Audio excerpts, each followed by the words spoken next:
Mến chào anh em, SantaFe đời 2025.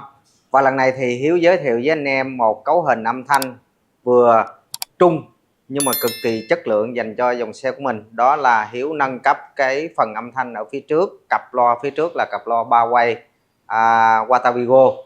Đó, và cặp loa sau thì Hiếu dùng 2 quay cũng thương hiệu Quartorigo luôn. Và Hiếu trang bị cho một cái âm ly là Rockpower R8.6 cộng với Hiếu trang bị luôn một cái sub hơi là Focal BB20. Vâng, và bây giờ Hiếu mà anh em cùng với Hiếu chúng ta bước vào bên trong xem quy trình lắp đặt của đội ngũ Bcar thi công trên xe SantaFe này nhé.